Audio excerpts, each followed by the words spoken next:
And welcome back to the Beckley Exhibition Coal Mine, the heart of coal country in Raleigh County, and we're with 3rd District Congressman Nick Joe Rahall talking about cap and trade. I want to get back into this thing. You know, there is so much going on, and depending on who you listen to, this thing is either going to create the end of the world or certainly create the end of West Virginia as we know it. And yet I'm always curious about your position, because you represent coal. I mean, if you took coal out of your district, you don't have a district. I mean, if you took it out of West Virginia, we probably don't have a West Virginia.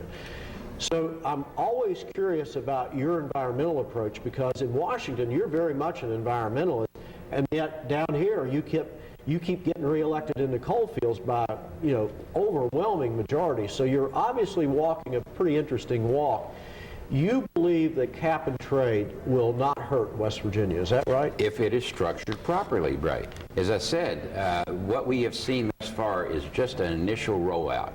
And Chairman Waxman, I talk to him about every day on this, is willing to discuss this issue. He knows that a coalition of wind and solar alone is not going to get any bill passed through the Congress. He needs to reach out to those of us representing coalfield states, and that's exactly what he's doing. He wants our input. He wants our help in crafting a piece of legislation that will allow Congress to address this issue rather than the unelected bureaucrats at EPA, which the Supreme Court said they have the authority to do under the Constitution. So that's what we're trying to do, get something that we can live with, be reasonable about this, provide the certainty to the industry they need to make their financial decisions, and allow coal to continue to play an important role in our economy, as we know it will continue to play. If cap and trade gets through committees and gets to the floor where you're now voting on a cap and trade that would have the effect of significantly impairing the future of coal, that significantly would raise the cost to Americans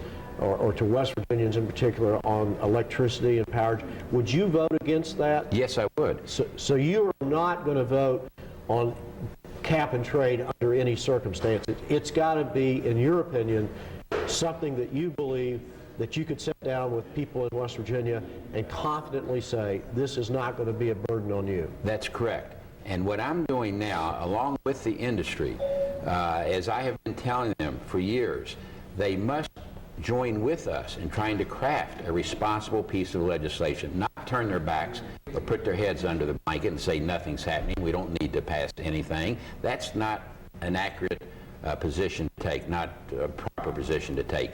We have to be at the table, or we're going to be on the menu. Now,